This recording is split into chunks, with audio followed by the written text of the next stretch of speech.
Hey Clashers, clan war going on and I want to do some attacks. We have some fancy things planned as well, like the Royal Champion with some invisibility spells later on, but I think we should start things off with something which I have to say I like a lot in the current meta, which is no Queen Charge Root Riders, it's the Super Witches with the Rage Gem. So what I'm doing on this one is a ward walk for this corner, just to make sure that I'm taking all of that out. We're going to use the lightnings for those defenses. The cool thing about this is something which all of you can take advantage of at the moment as well, because not everyone is a gemmer. That's how it is. And well, you can take advantage of the expo not being maxed out. If your lightnings are maxed out, you can actually take them out with 1 earthquake and 5 lightnings only. You don't need 6 like you normally do, and this is what we would need to take down this expo, so it's kind of nice. So yes, Warden Walk, lightnings, flinger for the town hall. Let's hope that that's going to work as intended. And then we have super witches swarming the back end of this base, and hopefully we can claim a nice 3-star. That's the plan. Let's dive in and let's hope for the best.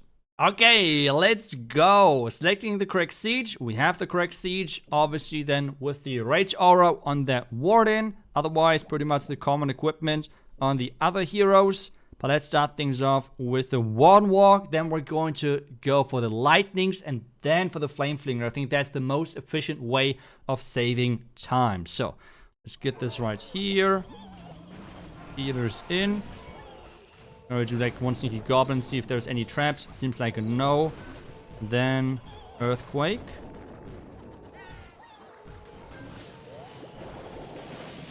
Perfect, we got the lightnings, nice. I kind of had to concentrate a little bit there, getting everything right. Now the baby dragon to take care of that building. Then we'll like a sneaky goblin to see if there's any more optional traps. And then hopefully the flinger is going to take down. Well, wait, flinger, buddy, where are you going? No. Okay, just like that.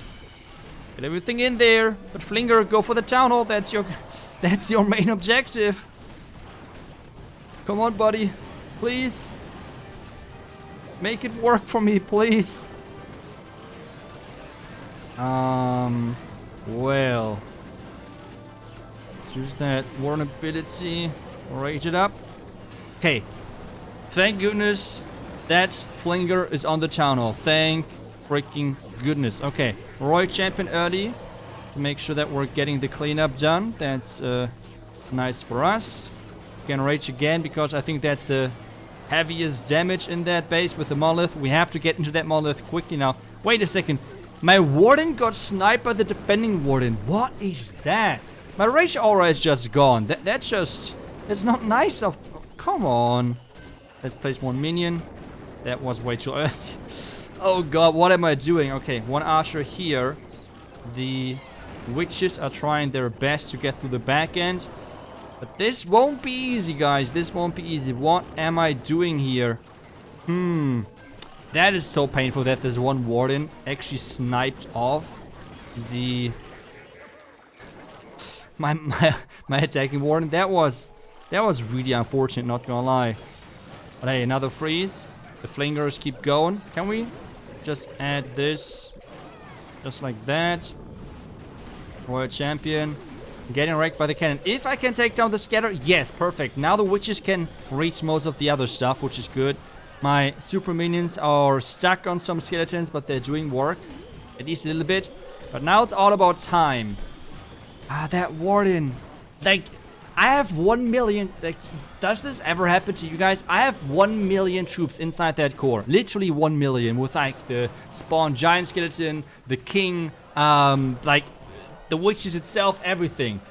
But my warden is getting targeted by the defending warden. Are you kidding me? That's so unlucky. It's crazy. And I think that's why, yeah, that's why we're going to time fail. Are you kidding me? Really? We're time failing because the warden is getting sniped out of 1 million troops.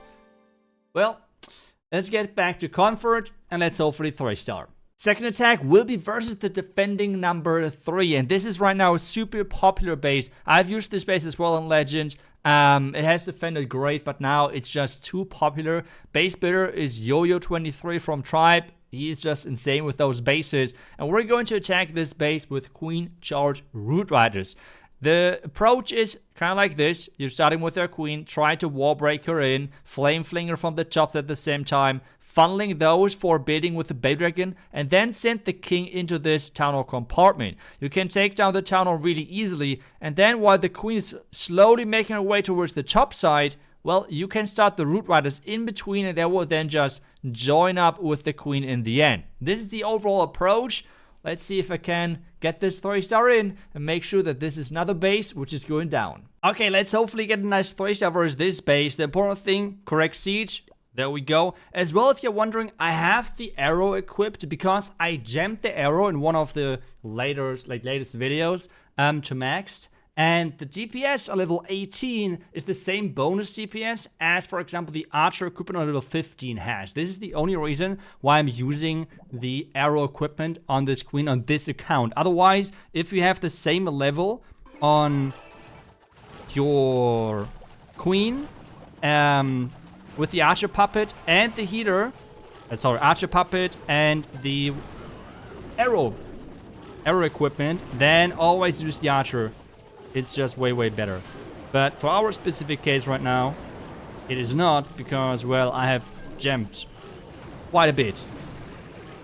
Okay, now let's concentrate on everything going on here. We have the queen charging in. Bay Dragon has funneled already nicely. We can start with my king, so he's going to eventually take down this, town hall. We have to just freeze in time. That's the important thing right there. So let's get that rage going. King, where are you going, buddy? Turn that invisible. King ability. Let's freeze that. Now maybe wall break. Just like that. There's a lot of damage, but we should be able to deal with that, hopefully. Town hall went down. That's good for us. Let's start the Root Riders. We can actually distract the monolith with this one. Ooh, queen ability. That was actually a nice arrow. We have gotten quite a bit of value there, so I appreciate that. Let's raise it up again because there's a lot of damage. Queen, are you staying alive? Yes, yes, yes, the queen is staying alive. Just a little bit. Oh my, okay, she's not staying alive, but that's still fine. We still have the warn ability. That is okay, no problem. Warn ability. Now, I think that was good timing. Let's just use something for the core. We can use a wizard and a sneaky goblin to take those out. Then at the bottom as well, some cleanup. And I think this should be done. We have the Yeti charge going at the top side. But yeah, as soon as you have done the charge on the far side and you have actually done the town hall king dive, this base is already done. Like, you have so many Root Riders surviving. All of those box bases have one big problem, and that's the king for the town hall. Because as soon as you can do that, this base has no chance for the queen charges. Doesn't matter if it's Root Riders, it doesn't matter if it's a Lalo. Like, this is the one big weakness to most of those box bases. And well, let's move on to the next attack, and that should be a fun one. I've done a video about this invisible royal champion trick with the fox together now a couple of weeks ago. And it's just so much fun. It's crazy. And I've seen now some pros using it as well. So it's not even that bad. Well, what exactly are we going to do on this one? I would like to take down this entire right corner. Just out with the invisible royal champ. So what you do pretty much with this one is use the royal champ with the fox together. Every 4 seconds is the fox invisibility. Then you're using the invisibility spell. Then it's the fox again. Then the spell, fox. Like, this is kind of the rotation you're looking for. At the same time, because otherwise you might run into time issues, we're going to ward walk this top side. So let's take down this corner of the base. And then I'm going to have kind of like a smash going in from the far right side with some Root Riders towards the town hall and hopefully finish off the rest of this base. This is the overall plan. Let's see how it's going to work. And let's go. And let's get some, hopefully, 3-star. And because you know me, you know that I can't count, I can't attack, and think and do even more at the same time. So this is why we're going to take a look at this attack while I'm explaining what my thought process was during doing the attack. First off, I try to have the Warden Walk in the beginning because this means that I can concentrate on the Warden Walk and I don't have to think about it anymore because there's not that much damage. At this point then, we can start with the Royal Champion. Whenever you're doing this, try to count to 4 until the first time the Royal Champ gets visible, and then always try to count to 8, 9, round about that, and then always deploy the invisibility spells. Something which is really insane with this strategy though is to counter Rage Towers. Because Rage Towers are forcing the defender to put everything close together. Yes, you can defend those part of the bases with Black Mines versus Blimps and so on. But even with Skeleton Traps, you don't care because you just turn the Royal Champ non-stop invisible. And at this point I have got my value. I would just invest nothing left at this point. I have 2 invisibility spells left over and I have gotten a huge part of this base. Yes, I know some people like to use a recall spell at this point for the Royal Champ, but to be honest, I'm completely fine with the value I have gotten. I have used the Royal Champ, I have used a couple of spells, and that's it, and already a huge part of this base is gone. The only thing I have to do at this point, hopefully, is to get my smash then towards the Town Hall. It's kind of like a Super Boulder smash where you have invested quite a bit of rages into Warden Walk possibly. But instead, you had the Warden Walk going on, you had the Royal Champ going on, so a lot of things happening at the same time, which means time fails are less likely. At least in theory. I mean, if it's going to work always that way, that's another topic. Now we're just diving in. I use the Siege Barracks. I like the combination and synergy between the Root Riders and the Siege Barracks. And let's be honest, as I said already in one of my earlier videos, this combination overall is just perfect with having the Warden ability, with the Barbarian King and everything. Obviously this makes this way stronger. On this specific attack, the King walking around the outside, which isn't even the worst because this means we have cleanup going on the outside. And I'm using the Healing Toll because I think it's just... No, wait. I'm not using the Healing Toll because you need the Rage for the Warden Walk, because you need the Rage for the healers, which makes this way powerful. Warden ability for the Town Hall to counteract that.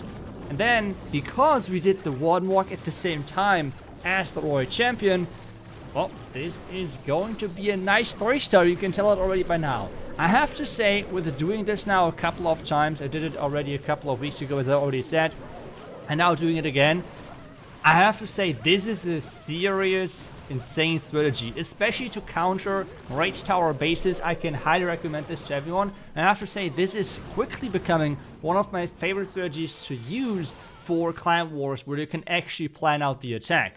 I hope that you enjoyed this video. Thank you so much for watching the video, and I will see you guys back tomorrow, hopefully, with the next Clash video. Until then, see ya, and bye-bye.